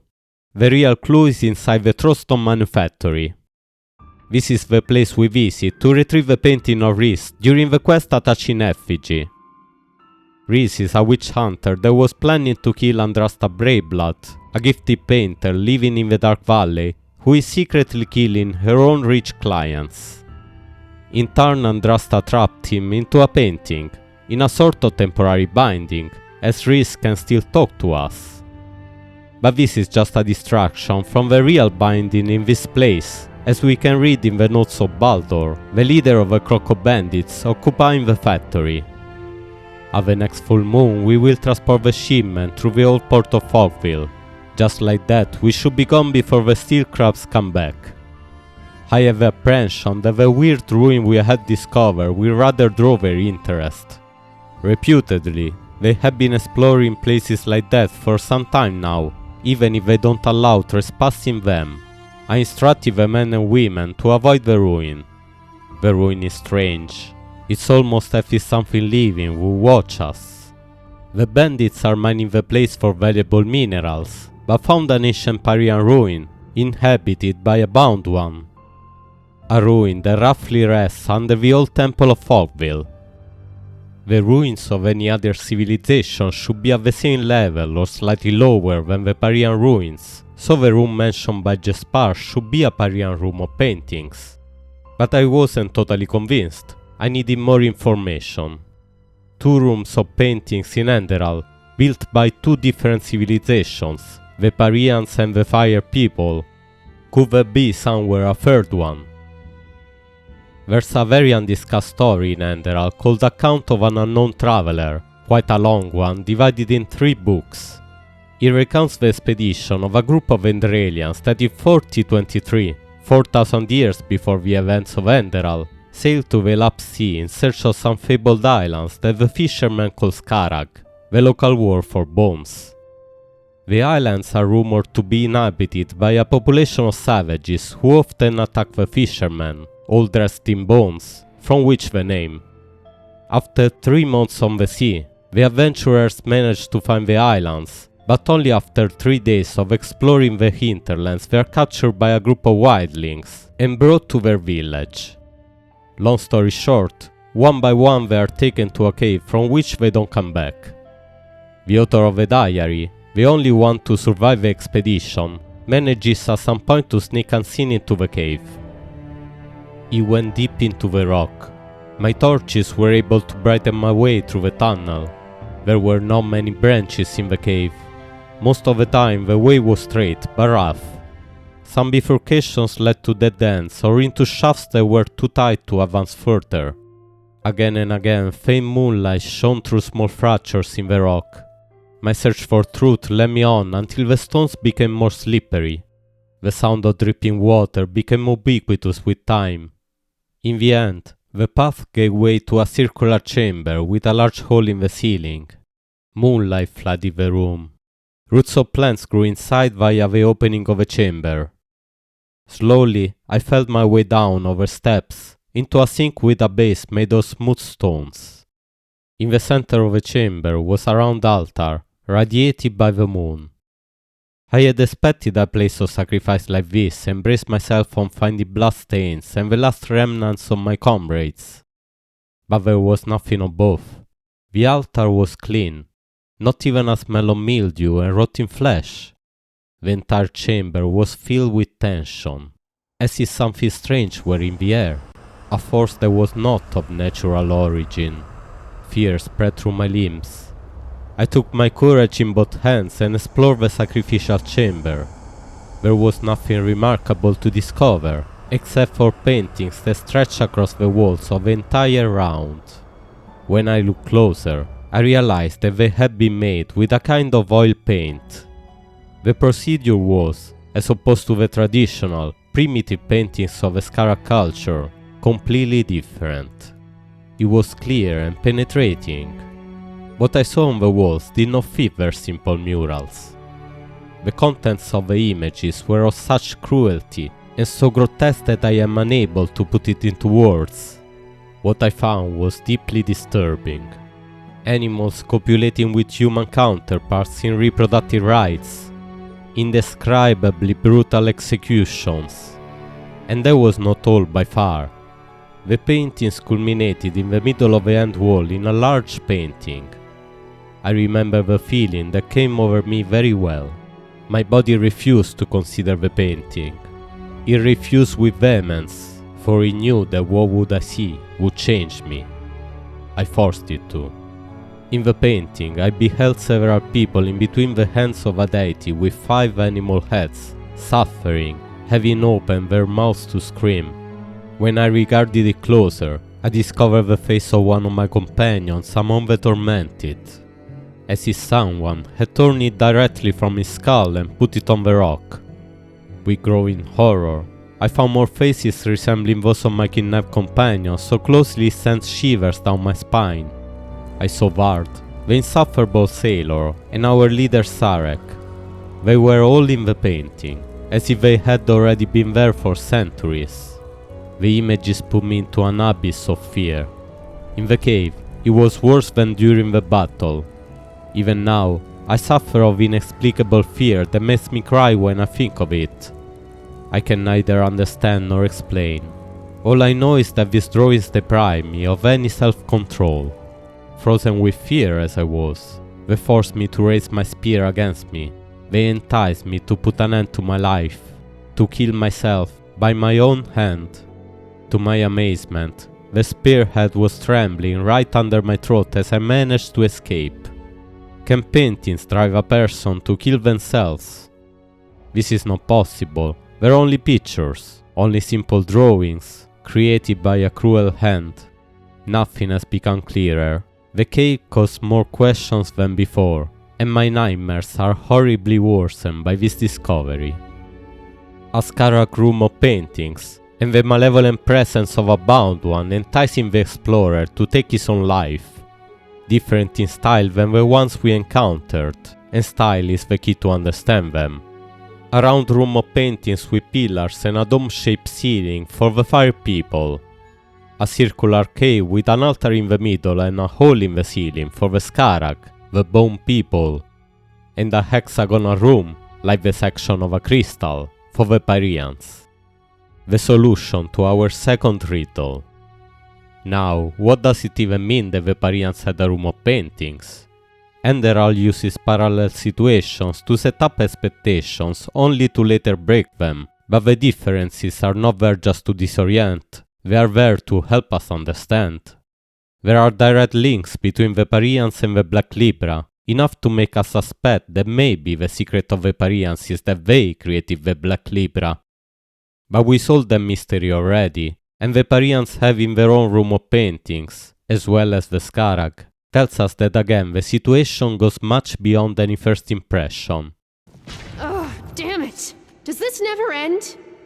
Yes, Esme, if we keep going forward, if we force our mind to see what it refuses to, the clues we filter out because it's simply too much.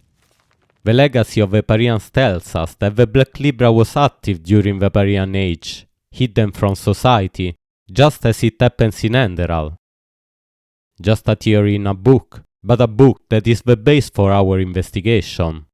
And let me add, Sure I did not send us into the memory of an Ishyian just to show us that Parek married his sister. Isn't it curious how in such a well-written game, the quest for the World of the Dead is basically a big search for the MacGuffin? And it makes us so pleased to recognize it. It satisfies our pride as gamers, so that we can pat ourselves in the back and go straight for it, ignoring everything left and right, faster at every playthrough. Just another way to trick us, play with our own expectations to fool ourselves. The body of Parek, encased in a block of ice, is the lucky find of a fisherman. Correct. The entire plan revolves around a discovery which is exhibited in the Chronicum. The frozen corpse of a Pyrean, which a fisherman found adrift in the northern sea some years ago. And the fact that Parek is an Ishyian, and one who has worked on the sigil stone in Pyrean times, and therefore knows the words of the ritual to activate it, is again an incredible stroke of luck. He was no high priest, but more than an acolyte. Let's just hope he participated in the manufacture of the sigil stone back in the Pyrean era. Oh, but it's just a game, right? It's just so that the story can proceed, right? Wrong. Parek reveals himself a mighty warrior, and defeats alone 25 of Jackal soldiers, but is beaten by one single mage, in one single hit. An even stronger warrior, a member of a Black Libra. The Libra set up this step for us already in the previous cycle, making so that we would find the words of the ritual to activate the Sigil Stone, so that the Holy Order would have a chance in the upcoming cycle. Probably the strongest clue that the Sigil Stone does actually protect against the Red Madness. So what is the third riddle? What was the secret of the Pyreans? I said we would find something confusing, but that would also bring us a new perspective, and with it, more than one thing. What is really the Cult of Core? In the 5 revelations, found in many of the cabins, we read that the group believes that matter is an illusion created by the Demiurge, a malevolent god, and distancing oneself from earthly pleasures and fleshly desires is the true path to Core's love. Speaking is banned because he is driven by emotion, therefore Core's children only communicate in writing. But the second revelation is the most revealing of all. Only we can break free from the shackles that tie us to this world, and only those of pure spirit can do so.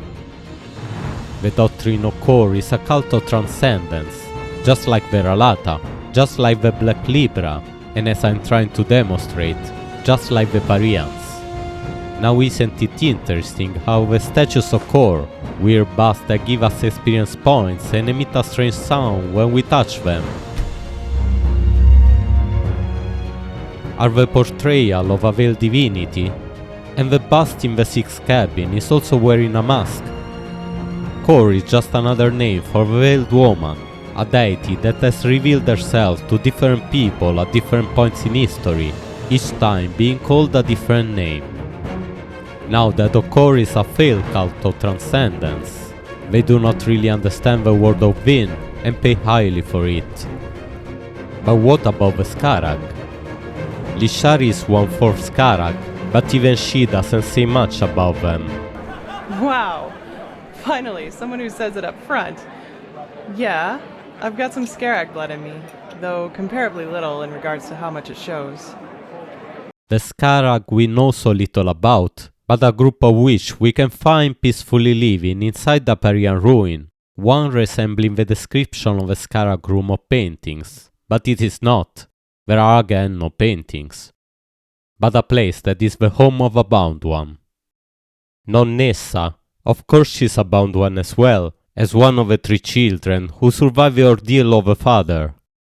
I'm talking about the strong, oppressive presence in this cave, and the whisper and sound of a beacon we hear when approaching the altar.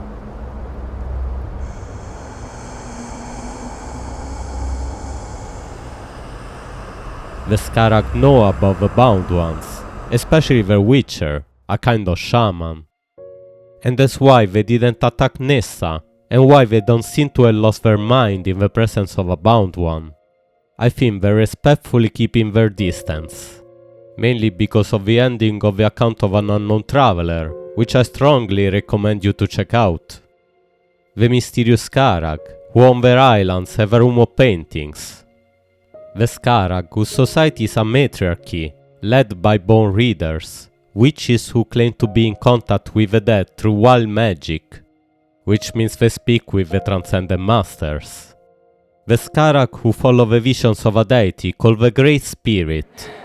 Creator, Lightborn, the Great Spirit. Same shit, different name. Not the Lightborn, Lishari. Definitely not the Lightborn. But the Skaragg, the Pyreans, and probably some of the other mysterious religions of Vin, are cults of the Veiled Woman, what might be the only true deity, and cults of transcendence. But that's a topic for another investigation, cause we have one final question to solve, the third riddle. The Pyreans venerated the Veiled Woman, like the Black Libra. They obeyed the visions of her oracle, like the Black Libra. They had a room of paintings, like the Black Libra. But they were not the Black Libra, just like the Skaragg are not the Black Libra. Transcendence and the room of paintings are laws of nature in Vin, and from time to time someone just discovers them. But how? Some would say it all starts with the dreams, but it does not. It all starts with the fire. Did the Pyreans have a fire? There's something that has been bugging me from the start of this investigation, the three leaders of the Pyreans. If we make a parallel with the Lightborn, then it's natural to think they were powerful mages who acquired eternal life. But the more I thought about it, the more I started suspecting that the Warrior, the Wise Man and the Dark One were just honorary titles, maybe from the first three original leaders, titles passed on with the roles, from the old to the young. Which starts making more sense now, because from time to time the best of the Pyreans would transcend and leave the power to the new generation. This impression comes from the legacy, that tells on top of his cast, 3 sun priests are elevated, which makes it sound like they were elected, chosen representants. But then, how to explain this? Also, the Pyreans had a ruling caste who declared themselves gods after the catastrophe. The 2 castes of the Sun Priest. They were the Lightborn of the Pyrean era, you could say. Ishyian and Ilgar were considered gods. They were like the Lightborn of the Pyrean era. It doesn't make much sense, right? It's not that everyone in the 2 castes could be immortal, so I dismissed it, but it kept me thinking. We know that during the reign of Asataron, the Eterna ruled with magic over the Ash people, who had no magic. There is no indication of this difference between the Pyrean castes, so it made no sense to me, until now. The secret of Ishyian and Ilgar is that they have the fire. Now I know even the suggestion of this sounds absurd, ludicrous, insane, so enter the main exhibit. For the third and last time, what is in a name? Enderal means the land of 1,000 leaves, Skaragg means bones. In Enderalian or the Black Guardian knows what language, but what about Pyreans? Well, Pyreans comes from ancient Greek. Think of the word pyrotechnics, the art of fireworks, or pyromania, an obsession with fire, or as I like to redefine it, a burning passion for Enderal. Pyreans means fire people. The writing on Nicolas is literally fire, but we already knew that. The truth was in front of us all the time. Or was it? You see, this is not the answer. It's just a very, very important clue, and the answer is still a leap of faith. Pyreans is not how the Pyreans call themselves. It's the name the chroniclers, the scholars of Vin gave to them. This is told by Nicolas inside the book Dreams of the Dying, not actually in the story, but in one of the appendixes, only found in the hardcover version, in the 2020 edition. In the history of Kile and the Illumin War, we read that according to the oldest known sources, about 15,000 years BL, there was a mighty empire, centered in modern-day Arctwend. The actual name of this civilization has been lost, but hieroglyphics in the few remaining ruins not yet devoured by the earth suggest that their fate revolved around a fire deity, from which scholars derive their current name, the Pyreans, meaning fire people.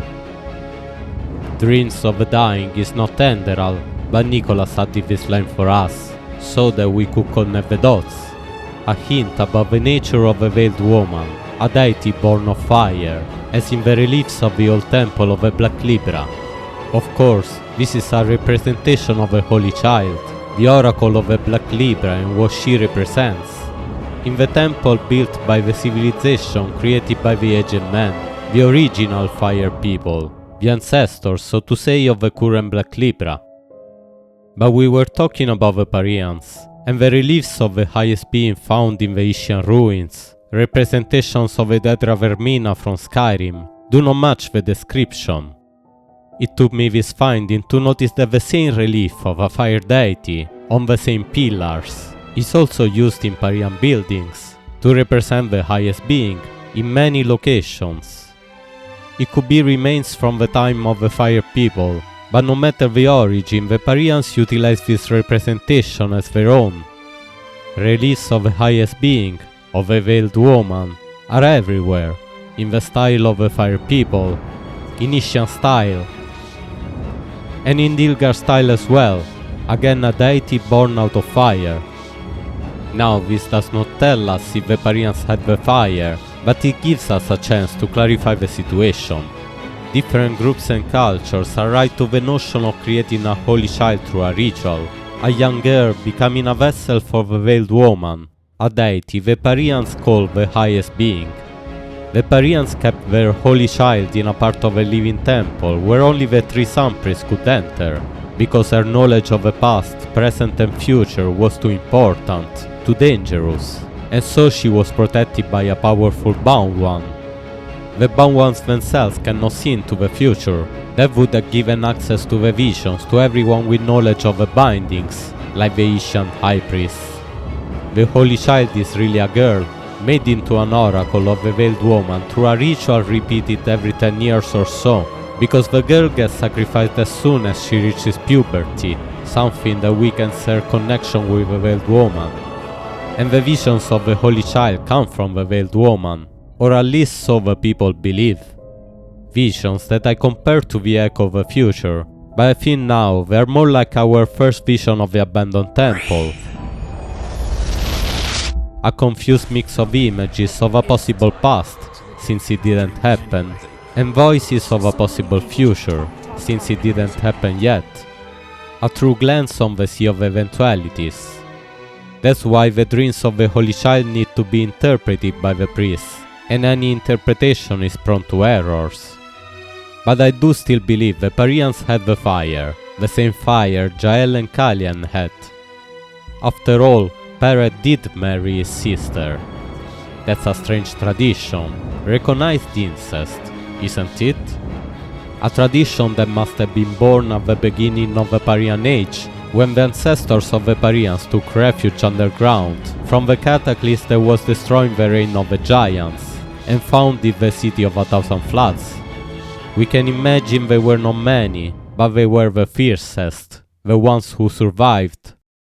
An isolated, harsh environment, with a higher percentage of naturally strong people. Do you see what I'm getting at? As family association, the two castes placed immense value on the purity of their blood. In the caves of the new capital, some of the survivors found a wild, primitive power in themselves, ignited by the need to survive, and to preserve the power in their blood, generation after generation, they only mated with each other, between people with the fire. The fire burns in the blood of the people of Vin. Now think about the warriors of the Black Libra, and how an isolated, harsh environment, where only the strong survive, is a fertile field for the fire. Hey! You're an adventurer, aren't you? Have you been to... how do they say it? Melee? My dad told me that's where the petrified live. Not now, kid. We are onto something here. The Skaragg live on remote islands, where survival is a day-to-day business. The Skaragg venerate the Veiled Woman, like the Pyreans. They obey her visions, like the Pyreans. They have a room of paintings, like the Pyreans. The Skaragg are led by bone readers, women with wild powers, and we can read the description of one of them in the account of an unknown traveler, when the group of captured Enderalians is brought into the Skaragg village. We were presented to a woman who probably is their leader. Most of the time, she sits on a throne of bones that is located on a square with a large fireplace. This woman looks horrible. Her hair is red and unkempt. Her eyes glow like fire, but her skin is nearly snow white. I had never seen such a human, a creature that can't be from this world. Her eyes glow like fire, and I think that's capital fire, the fire that's been running in the blood of the humans of Vim for many, many cycles. How many little, insignificant details, together forming a very significant picture. But so much of Enderal is a story of hubris, a Greek tragedy of pride, and we'll need to keep testing the theories if we want to get to the truth. There's so much more in Enderal, so many more ruins I would have liked to show, but also much we will never really get to know. The Shari brought that map from some Pyrean ruin a couple of weeks ago. Looks confusing, doesn't it? She said it contains more knowledge about the Pyreans than all the tomes in the Sun Temple's library put together. And now she's gone. Just like Constantine. It still feels surreal. So we'll need to find more clues ourselves, discover what even the Holy Order could not, and keep breaking our assumptions. However, I want to share one last clue. If the narratives are to be trusted, the Pyreans did not fall victim to the Red Madness. A civilization that grand and mighty could very well have possessed the means necessary to put an end to this horror, says the first letter of Mihail, the apothecarius of the Grace Path. I think the Sigistone does protect from the Red Madness, but also that the leaders of the Pyreans had a much better protection, the fire in their blood. It's not the general population that had the fire, and not Parek, Zura or Kurmar, but only the elite of the Ishyian and Dilgar, the ones who got to prominent positions through hard trials. And that's another reason why I think the battle mage that freezes Parek into a block of ice, a member of Jackal's army, which was composed by the other castes, is really part of a Black Libra. What a questline, what a path, from reading Lishari's book to opening Pandora's box of questions. We could have stopped at 1, we could have stopped at 2, but what we needed was getting to 3, to see the much larger, hidden play of which our part as a prophet is only the tiniest fraction. We follow the light, and the light came from fire,